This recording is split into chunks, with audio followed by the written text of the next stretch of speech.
Welcome to AMiNDR, a podcast where we summarize the latest publications on neurodegenerative disease research so that you can stay up to date with the newest findings. Every month, our team of scientists will sort and organize the titles into themes and present shortened versions of the abstracts. We'll make sure to mention the title, the journal, the first author, and the last author for each publication.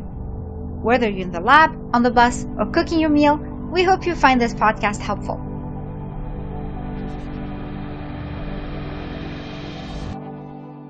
Hello everyone, this is Joseph again from episode 20 on clinical studies. If we haven't met, I am a PhD student in the Rankin Lab studying at the University of British Columbia, researching the genetics of Parkinson's disease using C. elegans as a model system. In the next couple episodes, I will be going through papers contributing to novel drug development done up to cell models. If you are interested in research using animal models, you should check out our episodes on preclinical testing, episodes 19, 21, and 22. Today, I will be covering papers that provide insight on multi-targeted drug development pertinent to Alzheimer's disease, published in June 2020. We will be going over 12 papers in this episode. Just as a reminder, all of our episodes come with a time-stamped bibliography. If you hear an article that you'd be more interested in, you can check out the paper. To subscribe to this feature, please check out the show notes. Now, let's get started.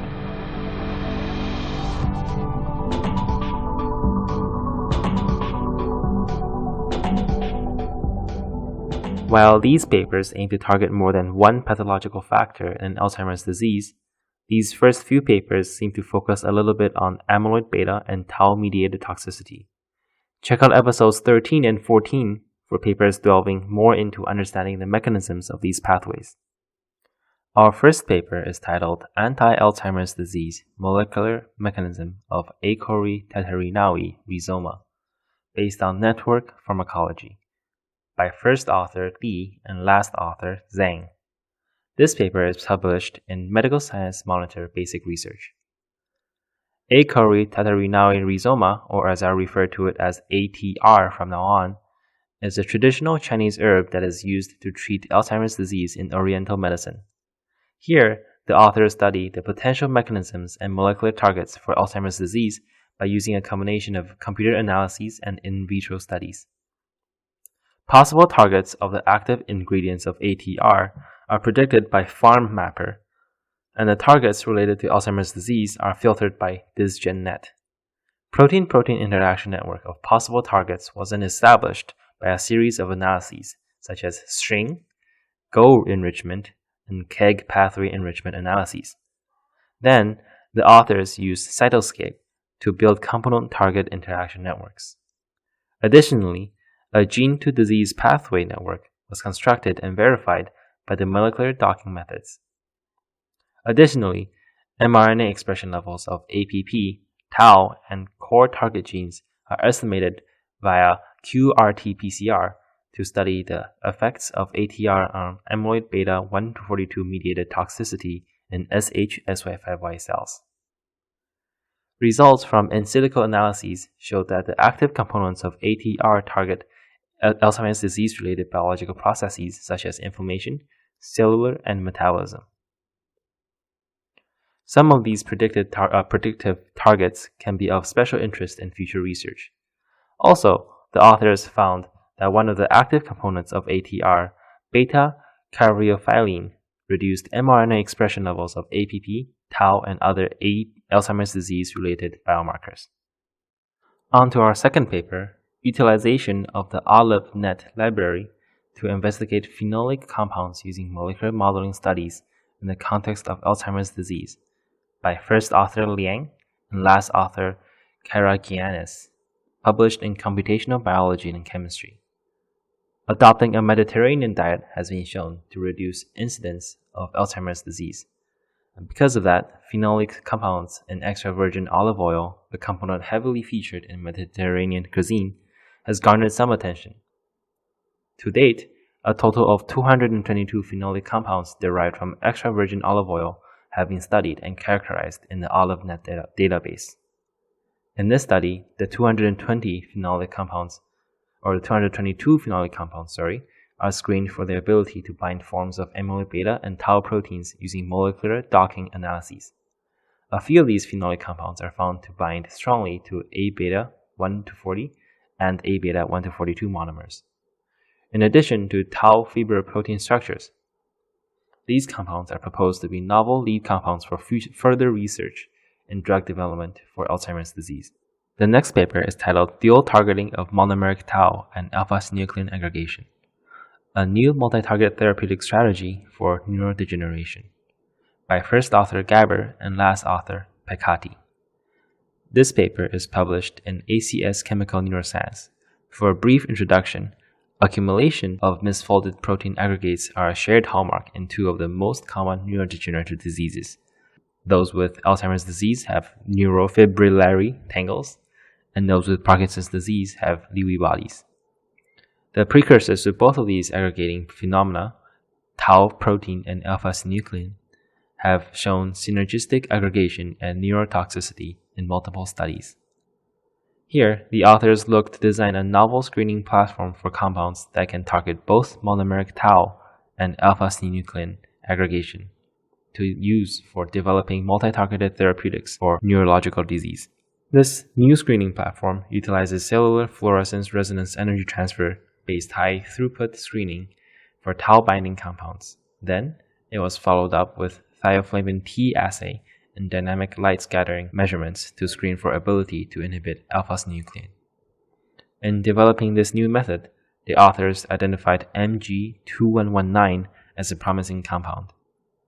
In an SY5Y neuroblastoma cell model, they showed that MG2119 can rescue combined tau and alpha-synuclein-induced toxicity in a dose-dependent manner, validating their screening platform. Our next paper has a long title, so here we go. 125OH2D3 alleviates amyloid-beta 25-35 induced tau hyperphosphorylation, excessive reactive oxygen species, and apoptosis through interplay with glial cell line-derived neurotrophic factor signaling in SY5Y cells. This paper was published in the International Journal of Molecular Sciences by first author Lin and last author Lin as well. The active form of vitamin D, or 125OH2D3, and for the purposes of the summary, I will refer to this compound simply as vitamin D, has recently shown potential for treating amyloid-beta pathology and is considered a neuroprotective agent. However, the mechanisms driving its effects are not fully understood. Here, authors investigate whether vitamin D ameliorates amyloid-beta neurotoxicity by acting on glial cell line-derived neurotrophic factor signaling, or GDNF signaling. In these experiments, SY5Y cells with amyloid-beta 25-35 are treated with vitamin D with or without a GDNF inhibitor, heparinase 3.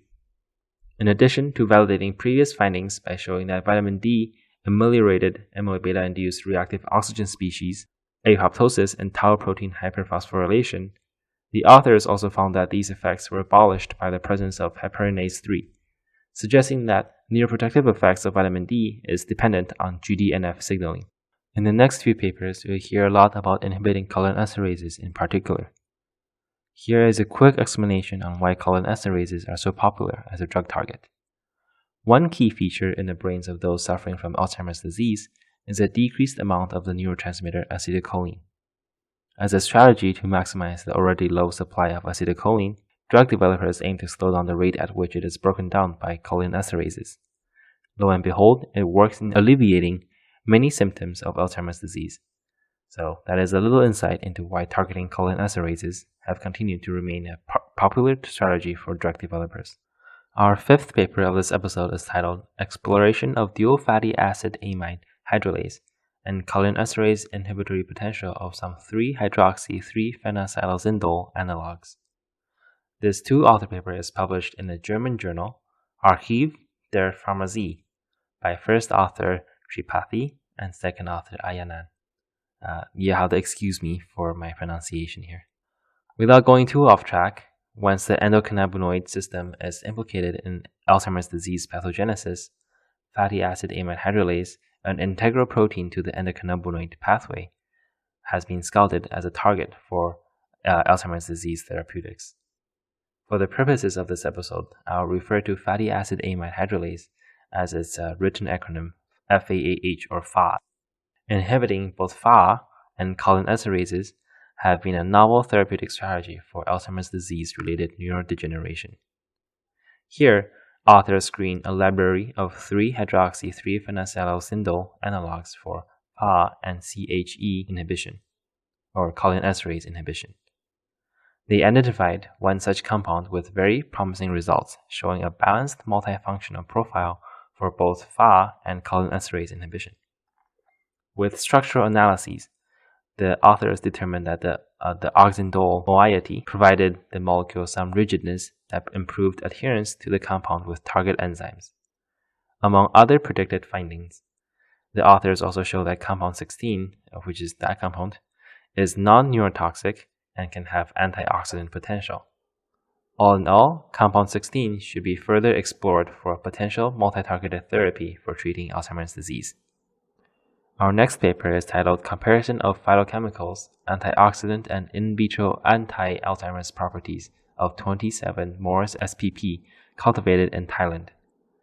This paper is by first author Tambiriyankul and last author Suti Samsame. Excuse me for that one. Published in the journal Molecules. Mulberries, or Morus spp, are shown to have antioxidant activities and have displayed inhibitory activities against key Alzheimer's disease-related enzymes such as acetylcholinesterase, butyrylcholinesterase, and beta-secretase 1.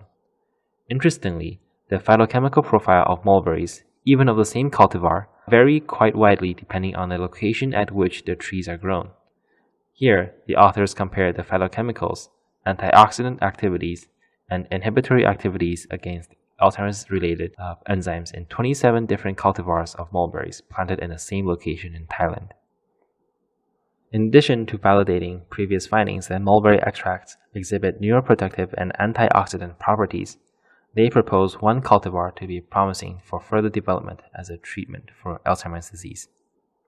Moving on, in a paper from Drug Design, Development and Therapy by first author Ahmad and last author Mahmoud, we have the title Comparative Cholinesterase, Alpha-glucosidase Inhibitory, Antioxidant, Molecular Docking, and Kinetic Studies on Potent Succinimide Derivatives. In this study, the authors synthesized two novel derivatives of succinimide and tested them for inhibitory effects against acetylcholinesterase, butyrylcholinesterase, and alpha-glucosidase. They find that both compounds have considerable inhibitory activities, and compound 1 was more potent against all in vitro targets tested compared to compound 2.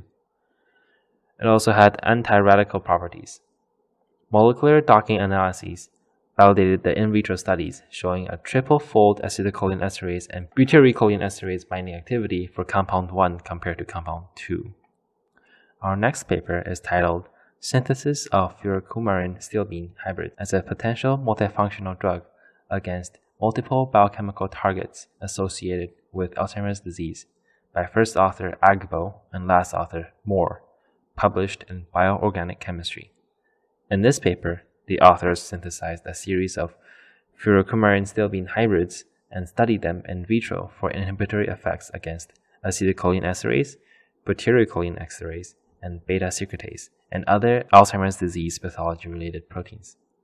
Among these hybrids, one of them exhibited significant inhibitory activity against multiple Alzheimer's disease pathology-related proteins, including those that I mentioned before, in addition to showing antioxidant activity. Molecular docking analyses of this compound into these proteins were also performed to validate their findings in silico. Next, we have a paper titled PDML Modeling for Alzheimer's Disease, Design and Prediction of Virtual Multi-Targeted Inhibitors of GSK3B, HDAC1, and HDAC6. This two-author paper is published in Current Topics in Medicinal Chemistry by first author Kleandrova and last author Spec Planche. The advent of computational models of drug discovery have been instrumental for developing therapies for Alzheimer's disease. However, most of the computational models to date focus on a single targeted approach and rely on relatively small data sets of structurally related molecules. Here, the authors developed the first model for simultaneous prediction and design of inhibitors of Alzheimer's disease-related proteins, combining perturbation theory and machine learning based on artificial neural networks. This model, coined the PTML-ANN model, was developed from a dataset retrieved from Campbell, CHEMBL, a manually curated large database of small molecules with drug-like properties, and predicts chemicals to be active or inactive towards the target. Based on results in the model, the authors assembled 10 molecules from key fragments predicted to have positive contributions. Using the same model, these molecules are predicted to be multi-target inhibitors.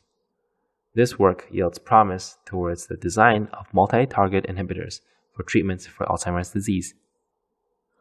Our next paper is titled Synthesis, Characterization, Molecular Docking, and Biological Activities of Some Natural and Synthetic Urolithin Analogs by first author Gokhan and last author Ghazi.